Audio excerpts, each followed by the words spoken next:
Pine স্যারের ক্লাসে তোমাদের সবাইকে স্বাগত। সবাইকে শুভ সকাল। আজকে আমি তোমাদেরকে দ্বাদশ শ্রেণীর ভূগোলের প্রথম অধ্যায়ের কিছু এমসিকিউ এবং এসএকিউ যে কোশ্চেনগুলো সেইগুলো নিয়ে আলোচনা করব।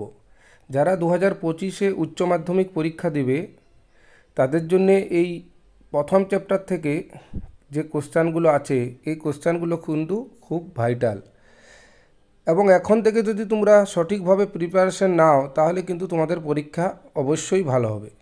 তাহলে চলো দেখে নিই আজকে দ্বাদশ শ্রেণীর ভূগোলের যে প্রথম অধ্যায় আছে, অর্থাৎ বহির্জাত প্রক্রিয়া এবং সংশ্লিষ্ট ভূমিরূপ থেকে যে কী এমসিকিউ এবং এসিকিউ যে কোশ্চেনগুলো সেইগুলো আলোচনা করছি। বহির্জাত প্রক্রিয়া এবং সংশ্লিষ্ট ভূমিরূপের 1 নম্বর হচ্ছে একটি অন্তর্জাত প্রক্রিয়ার উদাহরণ হলো নদীর কাজ, বায়ুর কাজ, আবহবিকার, গিরিজনী আলোড়ন। উত্তরটা হবে গিরিজনী আলোড়ন। যে প্রক্রিয়ায় ভূমিভাগের উচ্চতার হ্রাস ঘটে তা হলো পর্যায়ন, আরোহণ, অবরোহণ এবং আবহবিকার। অবরোহণ অবরোহণ বলতে বোঝায় হিমবাহ, বায়ু, নদী ও বাকি সবগুলোর না সমুদ্র। উত্তর হবে নদী ও বাকি সবগুলির।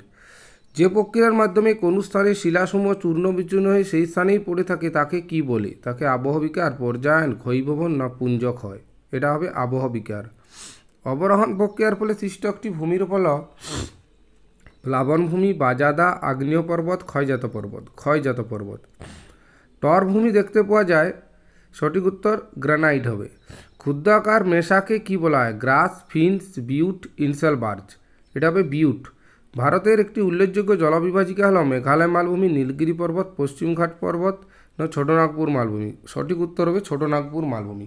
গ্রেড শব্দটি প্রথম ব্যবহার করেন আর্থার হোমস, ডব্লিউ.ডি. থর্নবেরি, জি.কে. গিলবার্ট না ডব্লিউ.এম. ডেভিস। উত্তরটা হবে জি.কে. গিলবার্ট।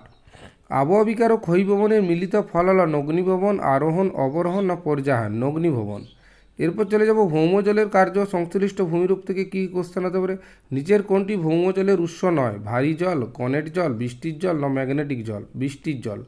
পাললিক শিলা গঠিত হওয়ার সময় কখনো কখনো জল তার মধ্যে আবদ্ধ হয়ে থেকে যায়। এই ধরনের জলকে কি বলা হয়? সহজাত জল, আবহিক জল, উৎসন্ধ জল না মহাসাগর জল। সহজাত জল। অগ্নুৎপাতের সময় ম্যাগমার সঙ্গে যে উত্তপ্ত জল বেরিয়ে আসে তাকে বলা হয় সহজাত জল, ভাদস জল, উৎসন্ধ জল না আবহিক জল। উৎসন্ধ জল। স্থায়ী ও 14 নম্বরে স্থায়ী এবং সম্পৃক্ত স্তরে যে জল থাকে তার নাম ভাদস জল, ফ্রিয়টিক জল, উৎসন্ধ জল না আবহিক জল। ফ্রিয়টিক জল।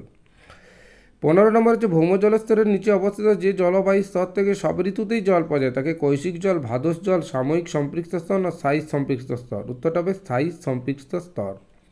16 নম্বর হচ্ছে ভূপৃষ্ঠ থেকে ফ্রিয়টিক স্তর পর্যন্ত বিস্তৃত অসম্পৃক্ত স্তরকে বলা হয় ভাদস্তর, একুইফার, একুইক্লুড, একুইটাড। উত্তরটা হবে ভাদস্তর।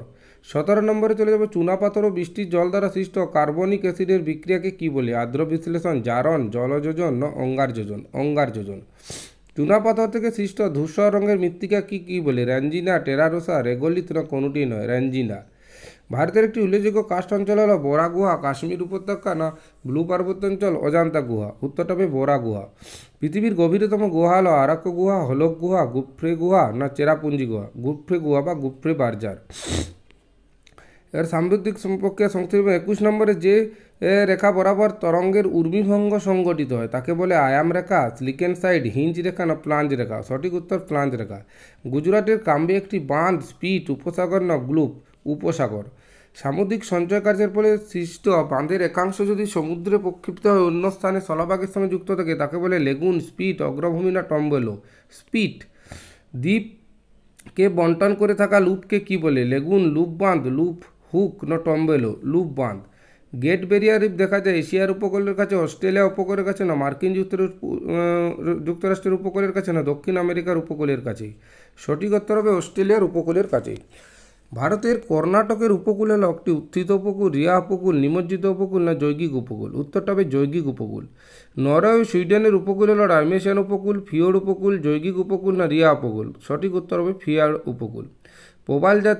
প্রবাল কি জাতীয় শ্রেণীর প্রাণী? জুজেনফেলিয়া না প্রোটোজোয়া না অ্যামফিবিয়া না অ্যান্থোজোয়া। সঠিক উত্তর অ্যান্থোজোয়া। এবার চলে যাব এমসিকিউগুলো হলো এবং এসএকিউ। এবারে বহির্জাত প্রক্রিয়া কাকে বলে? যে প্রক্রিয়া দ্বারা বিভিন্ন বহির্জাত প্রাকৃতিক শক্তিগুলো দীর্ঘকাল ধরে ক্রিয়াশীল থেকে ভূপৃষ্ঠের পরিবর্তন ঘটায় সেই প্রক্রিয়াকে বহির্জাত প্রক্রিয়া বলে। তারপর হচ্ছে ভূপৃষ্ঠের উচ্চতা হ্রাস পায় যে প্রক্রিয়ায় তার নাম কি? অবরোহণ প্রক্রিয়ায় ভূপৃষ্ঠের উচ্চতা হ্রাস পায়। অবরোহণ ও আরোহণের মধ্যে প্রধান পার্থক্য নাকি না, প্রধান পার্থক্যটি হলো অবরোহণ প্রক্রিয়ায় ভূমির উচ্চতা হ্রাস পায় কিন্তু আরোহণ প্রক্রিয়ায় ভূমির উচ্চতা বৃদ্ধি পায়।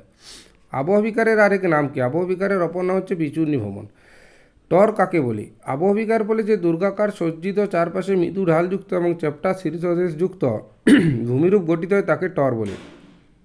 পুঞ্জিত ক্ষয় কাকে বলে? আবহবিকারের পরে শীতল শিরাচূর্ণ মৃত্তিকা অন্যান্য পদার্থসমূহ অভিকর্ষজ টানে উচ্চভূমি থেকে ঢাল বরাবর নিচের দিকে নেমে আসে, একে বলা হচ্ছে পুঞ্জিত ক্ষয়। নগ্নিভ্রমণ কাকে বলে?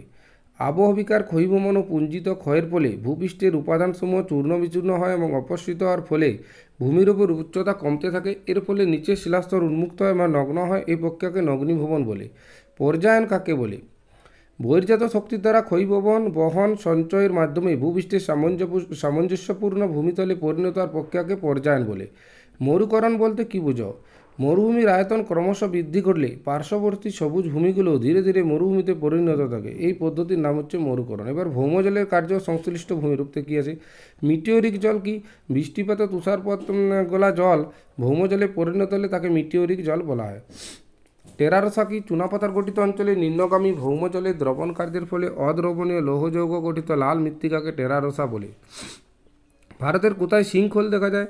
ভারতের উত্তরাখণ্ড রাজ্যে দেরাদুনে সিঙ্কহোল দেখা যায়। অন্ধ উপত্যকা কাকে বলে? শুষ্ক উপত্যকায় সিঙ্কহোল পর্যন্ত এসে নদী হঠাৎ ভূগর্ভে অন্তর্হিত হয়, কিন্তু নদী উপত্যকাটি সিঙ্কহোল পর্যন্ত জলাপূর্ণ থাকে, তাই সিঙ্কহোল পর্যন্ত প্রসারিত এই নদী উপত্যকাকে অন্ধ উপত্যকা বলে। সচ কি? না, চুনাপাতার গঠিত অঞ্চলে কার্বনেশনের ফলে ছোট ছোট গর্তের সৃষ্টি হয়, যাকে সোয়ালোহল এবং ফান্সের সচ বলে। চুনাপাথরের গুহাকে শুষ্ক গুহা কখন বলে? গুহার মধ্য দিয়ে কোনো নদী প্রবাহিত না হলে তাকে শুষ্ক গুহা বলে। চুনাপাথরের গুহার ছাদ থেকে ভূমিরূপটির নাম কি? চুনাপাথরের গুহার ছাদ থেকে ভূমিরূপটির নাম হচ্ছে স্ট্যালাকটাইট। সামুদ্রিক প্রক্রিয়া থেকে কী কোশ্চেন আছে? না, তরঙ্গের পর্যায়কাল কি? দুটি তরঙ্গ শীর্ষ একটি নির্দিষ্ট বিন্দুতে আসার মধ্যবর্তী যে সময়ে তাকেই তরঙ্গের পর্যায়কাল বলে। প্লাঞ্জ কি? যে পর্যায়ে সমুদ্র তরঙ্গের উচ্চতা বৃদ্ধি পেয়ে কুণ্ডলিত হয়ে আঁকশির আকারে দ্রুতবেগে এগিয়ে যায় সেই পর্যায়কে প্লাঞ্জ বলে। তরঙ্গ দৈর্ঘ্য কাকে বলে? পাশাপাশি দুটি তরঙ্গ শীর্ষের মধ্যবর্তী অনুভূমিক দূরত্বকে তরঙ্গ দৈর্ঘ্য বলে। ডাট এটির পুরো অর্থ কি? না, deep ocean assessment and reporting of tsunami. Tombolo কি? না, উপকূলের সঙ্গে কোনো দ্বীপ যখন স্পিড দ্বারা যুক্ত হয় তাকে টম্বোলো বলে।